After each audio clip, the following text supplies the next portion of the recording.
நீங்கள் தலைவராக இருந்தபோது காங்கிரஸ் கட்சிக்கு உயிர் பூட்டியதில் முக்கியமான பங்களிப்பு நீங்கள் செஞ்சீங்க. ஆனால் பலருமே நினைவூட்டுவது அன்றைக்கு கலைஞர் அவர்கள் முதல்வராக இருந்தபோது இந்த காமராஜர் ஆட்சி அப்படின்றத மீண்டும் பேசுபொருளாக்கியது திரு EVKS இளங்கோவன் தான். இன்னைக்கு அவர் மனநிலையில் என்ன மாற்றம், என்ன தடுமாற்றம்னு கேட்குறாங்க. அதாவது நான் என்ன ஒன்று சொல்லிட்டேன், எங்கள் தலைமையிடம் கூட சில கொஞ்சம் அவர்களிடம் விழிப்போடு வேலை செய்ய வேண்டும். ஏனென்றால் தமிழகத்தை எடுத்துக்கொண்டீர்கள் என்றால் காங்கிரஸிற்கு காமராஜுக்கு பிறகு ஒரு பெரிய மக்கள் தலைவர் வரவில்லை. மூப்பராராக இருந்தாலும் சரி, வாழப்பாடியாராக இருந்தாலும் சரி, குமரியனவராக இருந்தாலும் சரி, இது யாராக இருந்தாலும் சரி, ஒரு மக்கள் தலைவராக கிராமங்களிலே இருக்கின்ற பாமர மக்களும் ஏற்றுக்கொள்ளக்கூடிய தலைவராக தமிழகத்திலே காமராஜருக்கு பிறகு தமிழக தலைவர்களாக யாரும் உருவாகவில்லை. காமராஜருக்கு பிறகு இந்திரா காந்தி, ராஜீவ் காந்தி என்றுதான் நாம் காட்ட வேண்டியதாக இருந்ததே ஒழிய இங்கே மக்களிடம் யார் செல்வாக்குள்ளவர்கள் என்பதை மூப்பனாராலும் காட்ட முடியவில்லை, வாழப்பாடியாரும் காட்ட முடியவில்லை, அதற்கு பின்னால் வந்த நான் உட்பட காட்ட முடியவில்லை. இதற்கு என்ன காரணம் என்று சொன்னீர்கள் என்றால், இன்றைக்கு நாட்டின் நிலவரம் எப்படி என்று இருக்கிறது நீ சொல்றீங்கன்னா, மாநில சக்திகள் தான் இன்றைக்கு பெரிதாக அந்தந்த மாநிலங்களிலே வந்திருக்கின்றன. ஆகவே நீங்கள் என்ன இவர்கள் செய்ய வேண்டும் என்று நான் விரும்புகின்றீர்களோ, மக்களுக்கு சேவை செய்யக்கூடியவர்கள், மக்களுக்கு அறிமுகமானவர்களை நீங்கள் கொஞ்சம் உற்சாகப்படுத்த வேண்டும். அவர்களை நீங்கள் கட்சியினுடைய பொறுப்புகளை தந்து செய்தால் ஒழிய முடியாது. இல்லை என்று சொன்னால் நாம் எவ்வளவு நாளைக்கு இந்திரா காந்தியும் ராஜீவ் காந்தியும் இப்போது ராகுல் காந்தியை சொல்லிக் கொண்டிருக்கின்றோம்.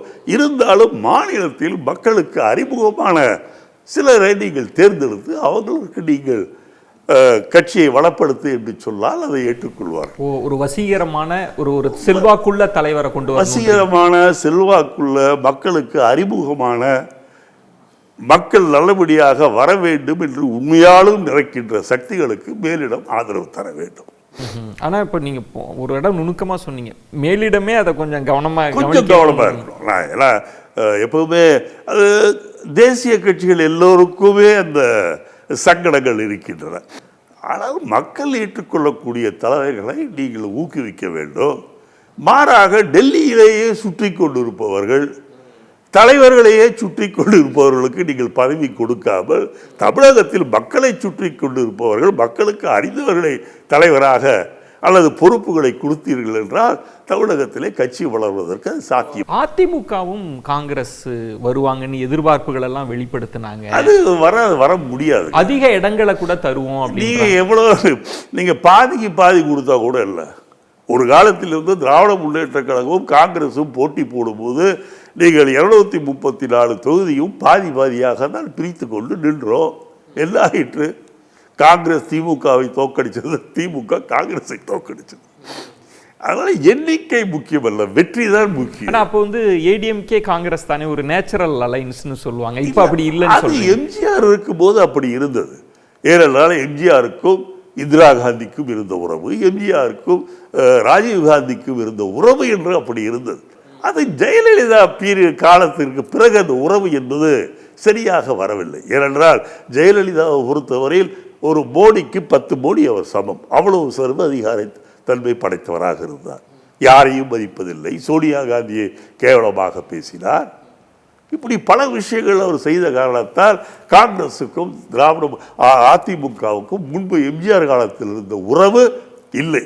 அதை புதுப்பிக்கலாம், பழைய உறவை புதுப்பிக்கலான்னு திரு முதலில் EPS அவருடைய பதவியை காப்பாற்றுவதற்கு, எல்லோரும் அவரை முழுமையாக அதிமுகவில் ஏற்றுக்கொள்வதற்கு எதையாவது செய்துவிட்டு மற்ற முயற்சிகளை அவர் பிறகு செய்யலாம். ஏன் இப்போ அவர் இன்னும் தன்னை நிரூபிக்கலை அப்படின்னு நினைக்கிறீங்களா? ஆமாங்க, அவர் பதவி ஏற்றதில் நடந்த ஏதாவது ஒரு தேர்தலில் ஜெயிச்சிருக்காரா? சொல்லலாம், ஏதோ சில இடங்களில் டெபாசிட் வாங்கினான்னு சொல்லலாம். கொங்கு நாட்டு பகுதியில் அவர் போல MLA எலெக்ஷனில் கொஞ்சம் வெற்றி பெற்றார்கள். கொங்கு நாடு என்பது அதிமுகவுக்கு என்ற ஒரு பேச்சு நிலவியது. அதற்கு பிறகு நடந்த உள்ளாட்சி தேர்தல், அதற்கு பிறகு நடந்த பாராளுமன்றம் எல்லாத்துலேயும் வாஷ் அவுட் ஆகிட்டார. ஆகவே அவரை பொறுத்தவரை கட்சிக்காரர் முதல்ல அவரை ஏற்றுக்கொள்ள வேண்டும். பாஜகவிலிருந்து வெளியில் வந்திருக்கிறார், அதன் மூலம் செல்வாக்கை தக்க வைக்க முடியும். செல்வாக்கெல்லாம் தக்க வைக்க முடியாது. நீங்கள் ஒரு தலைவர் என்று சொல்றால் ஆளுமை வேண்டும். இப்போ என்னதான் ஜெயலலிதாவை பற்றி நான் சொன்னாலும் கூட அந்த அம்மையாருக்கு ஒரு தனித்தன்மை இருந்தது. எம்ஜிஆர் அவர்களுக்கு ஒரு தாராள குணம் இருந்தது, ஏழைகள் உயர வேண்டும் என்ற எண்ணம் இருந்தது. காமராஜருக்கு நாட்டில் உள்ள அத்தனை பேரும் படிக்க வேண்டும், ஏழ்மை தீர்க்கப்பட வேண்டும், வேலை வாய்ப்புகள் அதிகமாக வேண்டும், பொதுத்துறையிலிருந்து பல இண்டஸ்ட்ரீஸ் வர வேண்டும், இது போன்ற எண்ணங்கள் அவர்களுக்கு இருந்தது. அதை முறையாக செயல்படுத்தினார். இவருக்கு என்ன இருந்தது? இவர் பதவி வாங்கினது என்ன? மக்கள் ஓட்டு போட்டார்களா இல்லை எம்எல்ஏக்கள் ஓட்டு போட்டார்களா? மேஜைக்கு கீழே ஊர்ந்து போய் காலை தொட்டு இவர் வாங்கினார். கொடுக்கவில்லை என்று சொன்னால் எங்கே காலை வாரி விடுவாரோ என்று பயந்து சசிகலாவும் அந்த பதவியை கொடுத்தார்கள். ஆகவே இவரை தான் முதலில் அதிமுக தலைவர்களும் தொண்டர்களும் அவரை ஏற்றுக்கொள்ளட்டும், பிறகு பார்க்கலாம். பொதுவாக ஒரு கட்சி இருக்கு அப்படின்னா எல்லா கதவுகளையும் திறந்து வைப்பாங்க, மூடிட மாட்டாங்க. அப்பதான் தனக்கான பேர வலிமை கூடும்னு. நீங்க தடாலடியா அதிமுக கூட்டணியை இங்கேயே முற்றுப்புள்ளி வச்சு நாடு பாஜக வீழ்த்துகிற வரைக்கும் திமுக கூட்டணி. திருடர்கள் அதிகமாக இருக்கின்ற நேரத்தில் கதவுகளை எல்லாவற்றையும் திறந்து வைத்தால் உங்களுடைய பொருட்கள் திருட்டு போய்விடும். ஆகவே திருடர்கள் நிறைந்திருக்கும் போது நீங்கள் ஒரு கதவை வைத்துவிட்டு அதையும் நீங்கள் காவல் காக்க வேண்டும். அதுதான் சரியாக இருக்கும். யூகங்களுக்கெல்லாம் வேலையே இல்லைன்றீங்க. 26 நாங்கள் எப்படிங்க சேர முடியும் ஏடிஎம்கேவோட உள்ள? அவங்களுக்கு என்ன கட்சி? உங்களுக்கு சிக்கல் பாஜக தானே சார் இருந்தது. பாஜகவோட அவங்க கூட்டணியில இருந்தாங்க, உங்களுக்கு சிக்கல். இதுல எல்லாம் அவங்களுக்கு பயன் கிடைச்சது. பாஜகவுக்கும் பயன் இல்லை, அவர்களுக்கும் பயன் இல்லை. எந்த பயனும் இல்லாதவரோடு ஏன் நீங்கள் கூட்டணி சேர வேண்டும்? அப்ப நீங்க சொல்வது அதிமுகவால் இனி வெற்றி பெறுவதற்கான வாய்ப்பு ரொம்ப குறைவுன்ற இடத்துக்கு நீங்க ரொம்ப வெற்றி பெற வாய்ப்பே கிடையாது. என்றைக்கு ஜெயலலிதா அவர்கள் சென்றார்களோ, என்றைக்கு இங்கே இருக்கின்ற தலைவர்கள் சண்டை போட்டுக்கொண்டு அதை ஒரு ஜாதி கட்சியாக மாற்றுவதற்கு முயற்சி செய்து கொண்டு இருக்கின்றார்களோ, இவர்களுடைய மக்கள் செல்வாக்கு என்பது முழுவதுமாக போய்விட்டது. இப்போ அதிமுக செல்வாக்கு இழக்குது அப்படின்னா அந்த இடத்துல பாஜக தான் இயற்கையாக அமரும். பாஜக நீங்க சொல்ல முடியாது. எப்படி பாஜக இயற்கையாக 18.2% வாங்கியிருக்காங்க. 18.2% இதெல்லாம் உதவா. நீங்கள் பார்த்தீங்கன்னா பெரிய பாத யாத்திரை. நாங்கள் பாத யாத்திரையில் எங்கள் தலைவர் ராகுல் காந்தி அவர்கள் கன்னியாகுமரியிலிருந்து இமயமலை வரை நடந்து போனார்கள். இவர் எப்படி யாத்திரை போனார்? பஸ்ஸில், ஏசி பஸ்ஸில் போயிட்டு ஊர் நடுவில் இறங்கிட்டு கடத்தெருவில் ஒரு 500 மீட்டர் நடந்து விட்டு அந்த பாதையார். மக்கள் யாரா வந்தார்கள் என்று பார்த்தா எல்லாம் பணம் கொடுத்து கூட்டி அந்த அந்த டிவி தொலைக்காட்சி அதில் நீங்கள் திரும்பவும் பார்த்தீர்கள் என்று சொன்னால் அதில் ஏழை எளியவர்களாக ஒருவரை கூட நீங்கள் கண்டுபிடிக்க முடியாது. அத்தனை பேரும் பார்த்தீர்கள் என்றால் வசதி உள்ளவர்கள், அப்பர் மிடில் கிளாஸ், பணக்காரர்கள், இவர்கள் தான் இருந்தார்கள். ஆனால் 18.2% 18.2ன்றது பாமகவோட சேர்ந்ததுனால இங்கே வந்துச்சு. அப்புறம் கன்னியாகுமரியில் பார்த்தீங்கன்னா அவங்களுக்கு கொஞ்சம் செல்வாக்குள்ள ஏரியா. அதை தவிர வேறு எங்கே அவங்களுக்கு வந்துருக்கு? இங்கே பாமக இல்லை என்றால் அவங்க இந்த வட இந்தியா, வட தமிழகத்தில் இவ்வளோ ஓட்டு வாங்கியிருக்க. உண்மையான எதிர்கட்சின்றது பாஜகவும் இல்லைன்றது தான் உங்களுடைய மதிப்பீடா? ஏடிஎம்கேவும் செல்வாக்கு இழக்குது. நீங்கள் இன்றைக்கு திராவிட முன்னேற்ற கழக கூட்டணிக்கு எதிர்கட்சிகள் தமிழ்நாட்டில் இல்லை. எதிர்கட்சிகள்ன்ற வரிசையில் யாருமே இல்லை. பெருசாக எங்கள் தொகுதி அந்த தொகுதியெல்லாம் சொன்னாங்க. யார்? ராமதாஸ். இப்போ நடந்த எலெக்ஷனில் என்ன ஆச்சு? எலெக்ஷனில் விழுந்த அடிதான் இன்னைக்கு அவரே சொல்கிறாரு. நம்மளுக்கு ஒரே சிரிப்பு வருது. மரங்களை நடுங்கள் சொல்கிறாரு. இப்போ நீங்கள் விக்கிரவாண்டி இடைத்தேர்தலுக்கு முன்பு சொன்னது இதுதான் பாமகவோட கடைசி தேர்தல் அப்படின்னு சொல்கிறீங்க. 12,000 15,000 ஓட்டு அதிகமாக தானே வாங்கியிருக்கிறாங்க. ஏங்க சீமான் கூட வாங்கிட்டு தாங்க இருக்காரு. 10,000 ஓட்டு ஒரு தொகுதியில் கிட்டத்தட்ட வாங்குறாருங்க. நீங்கள் அதனால் என்ன சீமான் ஆட்சியை முடிச்சுடுவான்னு சொல்ல முடியுமா? அதுக்கு மேலே நகர முடியாது. குறிப்பிட்ட சமுதாயம் ஒரு குறிப்பிட்ட கட்சிக்கு வாக்குகளை செலுத்துகின்றார்கள் என்று சொன்னால் அந்த தொகுதியில் இருக்கின்ற மற்ற சமூகத்தை சார்ந்தவர்கள் அந்த குறிப்பிட்ட சமூக வேட்பாளருக்கு எதிராக மாறுவார்கள். அதுதான் ஒவ்வொரு தேர்தலும். நீங்க நுணுக்கமான கணக்கு. ஒரு பெருங்கொண்ட சமூகம் இருக்குன்னா அதுக்கு எதிராக மற்ற இடைநிலை சமூகங்கள்லாம் சேர்ந்து வாக்களிக்குது. நான் சேருவ அதனுடைய மனநிலை அப்படித்தான் இருக்கு.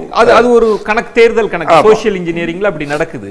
ஆனா இப்ப சமீப கால போக்குகள்ன்றது, இப்போ உங்கள்கிட்ட கூட்டணி பலம் இருக்கு, ஆனாலும் என்ன சொல்றாங்கன்னா தலித் தலைவர்களுக்கு பாதுகாப்பு கிடையாது அப்படின்னு திமுக கூட்டணியிலிருந்து திருமா பேசுறார், செல்வ பெருந்தகை பேசுறார், கார்த்திக் சிதம்பரம் பேசுறாருன்னா கூட்டணியில எங்கேயோ ஒரு இடத்துல விரிசல் விழ ஆரம்பிச்சிருச்சு இல்ல? அதாவது சில பேர் சில கருத்துக்களை சொல்கின்றார்கள்.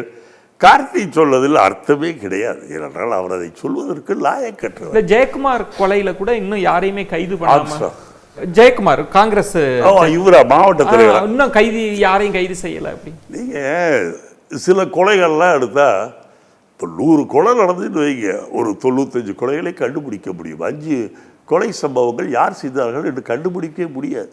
இப்போ நேருவில் தம்பி ராமஜெயம் கொலை செய்யப்பட்டார், எவ்வளோ வருடங்கள் ஆகிட்டன. ஜெயலலிதா ஆட்சி இருந்தது, பிறகு இத்தனை ஆண்டுகளும் பிடிக்க முடியாமல் போய்விட்டதே. ஆனால் சில குற்றங்களை கண்டுபிடிப்பதிலே முடியாமல் கூட போகின்றது. அது இப்போ இன்னைக்கு ஏற்பட்டதல்ல, பல ஆண்டு காலமாக இருக்கு. ஆனால் இப்ப சமீபத்தில் தலித் தலைவர்களுக்கு பாதுகாப்பு இல்லை, தலித் சமூகத்துக்கு எதிராக திமுக ஆட்சி இருக்கு. அப்படி அதை என்னால் ஏற்றுக்கொள்ள முடியாது. ஏனென்றால் இன்றைக்கு திருமாவளவன் அவர்கள் வெற்றி பெற்றிருக்கின்றார், 2 பேர்கள் வெற்றி பெற்றிருக்கின்றார்கள். அதே போல் எங்கள் கட்சியிலே இருக்கின்ற பட்டியலின சமூகத்தில்.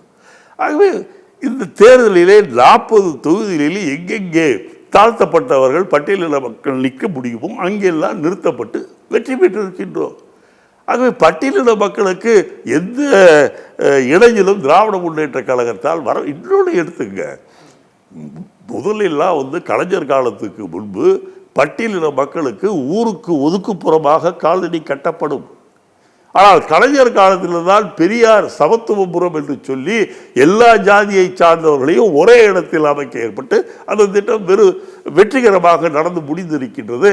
இன்னைக்கு சமுதாயத்திலே பட்டியலின மக்களும் மற்ற எல்லா ஜாதியை சார்ந்தவர்களும் ஒன்றாக இருக்கக்கூடிய சூழ்நிலையை ஏற்படுத்தியது கலைஞர். சொல்றீங்க திரு அன்புமணி என்ன சொல்றாருன்னா, கலைஞர் இருந்த வரைக்கும் அவருக்கு சமூக நீதி பற்றிய புரிதல் இருந்தது. திரு ஸ்டாலின் அவர்கள், அன்புமணி சொல்றது வன்னிய சமூகத்துக்கு எதிராக இருக்கிறாங்க. இங்கு திருமாவளவன் அவர்கள், செல்வ பெருந்தகை எல்லாம் தலித் தலைவர்களுக்கு பாதுகாப்பு இல்லைன்னு இப்போ 2 பெரிய சமூகம் திரு ஸ்டாலின் அவர்களுக்கு எதிராக விமர்சனத்தை வைக்குது. அதிலேயே நீங்கள் புரிந்து கொள்ள வேண்டும், 2 பேருக்கும் சாதகமாக இல்லாமல் 2 பேர்த்தையும் சமமாக நினைக்கின்ற காரணத்தால் தான் இப்படி ஸ்டாலினை பற்றி விமர்சிக்கின்றார்.